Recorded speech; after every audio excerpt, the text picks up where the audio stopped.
வணக்கம் and welcome to review பெட்டி. நான் பார்கோ கேசவன்.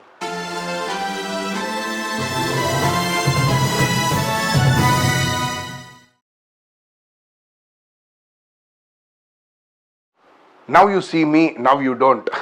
இது இந்த ரிவ்யூவே நீங்கள் சீயா டோன்ட் சீயான்னு எனக்கு தெரில. ஏன்னா ஒரு ஷார்ட்ஸோடு முடிச்சிட்டேன். பட் இப்போ காந்தா ரிவ்யூ பண்ணனால அப்படியே கையோட இந்த ரிவ்யூவும் போட்டுடலாம் அப்படின்ட்டு.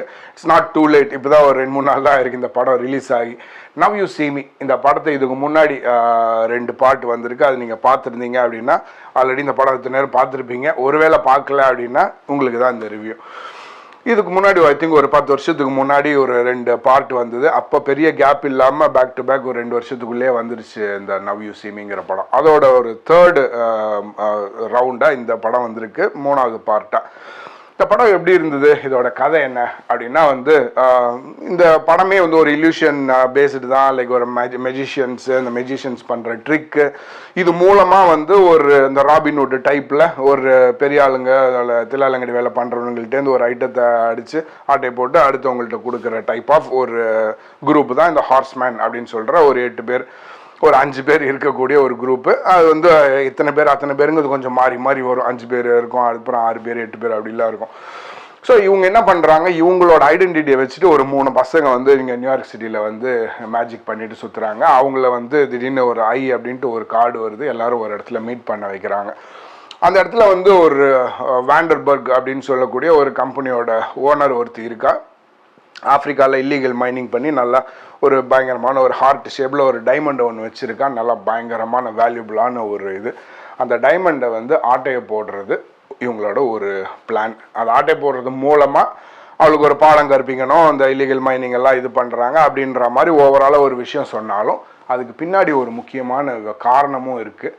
அது என்ன, இந்த ஐ கார்டு அமிச்சது யார், இவங்களெல்லாம் இங்கே அசம்பிள் பண்ணது யார், அவனுக்கும் அந்த நபருக்கும் இந்த கொள்ளையடிக்கிற விஷயத்துக்கும் இந்த எல்லா விஷயத்துக்கும் என்ன தொடர்பு அப்படிங்கிறதையெல்லாம் கனெக்ட் பண்ணுற டாட்டு தான் now you see me, now you don't. இந்த படம் வழக்கமாக அந்த இலியூஷன் மெஜிஷியன் அப்புறமா இந்த ஹாலிவுட் படம்னாலே பல நாடுகளுக்கெல்லாம் போயிடணும்ல. நம்ம ஊரில் பேன் இண்டியா மூவிங்கிற மாதிரி இவங்க பேன் வேர்ல்டுக்காக இப்படி துபாய்க்கு போயிட்டு வந்துடுவாங்க. அப்புறம் அங்கங்கே ஃப்ரான்ஸ், இட்டலின்னு யூரோப்புக்கு ஒரு ரவுண்ட் அடிச்சுட்டு வந்துடுவாங்க. அதே மாதிரி தான் ஃப்ரான்ஸில் ஒரு ரவுண்டு நடக்குது. அப்புறம் அபுதாபியில் இப்போ ரீசெண்டாக நிறைய படத்தில் அபுதாபி வெளியே வர ஆரம்பிக்குது, ஏன்னு தெரியல. இந்த F1 கூட வந்திருந்தது. அதுக்கப்புறம் வேறு ஏதோ சில படங்கள்லேயும் வந்திருந்தது. ஆப்வியஸ்லி எல்லா நாட்டு மக்களையும் அட்ராக்ட் பண்ணுறதுக்கு தான். பட் அந்த மாதிரி இந்த படத்தோட கிளைமேக்ஸுமே அபுதாபியில் தான் இருந்தது, அந்த ரேஸ் சர்க்கியூட்டில் தான். ஓவராலாக படம் எப்படி இருந்துச்சு அப்படின்னா செம்மையாக இருந்துச்சு. இந்த ஃபஸ்ட்டு 2 பார்ட்டு பார்த்தவங்களும் இது வரைக்கும் பார்க்கலைனாலுமே தாராளமாக இந்த படம் ஃப்ரெஷ்ஷாக போய் பார்க்கலாம். சூப்பராக இருந்துச்சு படம். அதே டைப் ஆஃப் ஒரு எனர்ஜி, அப்படியே வேகமாக துருன்னு நடக்கிற அந்த ஆக்ஷன் சீன்ஸ் ஆகட்டும், அப்புறமா நம்மளை நம்ப வச்சு அதுக்கப்புறமா ஏமாந்து திருப்பியும் இதனால தான் அப்படி ஆச்சு அப்படிங்கிற மாதிரிலாம் அந்த புரிய வைக்கிற அந்த சீன்ஸ் அப்படின்ட்டு அது எல்லாமே அதே மாதிரி நல்லா சூப்பராக இருந்துச்சு. ஜென்ரலாக இந்த ஒரு மர்டர் மிஸ்ட்ரி ஆகட்டும், அப்புறமா வேறு இதாகட்டும், ஒரு இடத்துல ஒரு கொலை நடந்துச்சு கண்டுபிடிங்க பார்ப்போம் அப்படின்னு சொல்லிட்டு இந்த நைஃப்ஸ் அவுட் மாதிரிலாம் வரும் இல்லையா.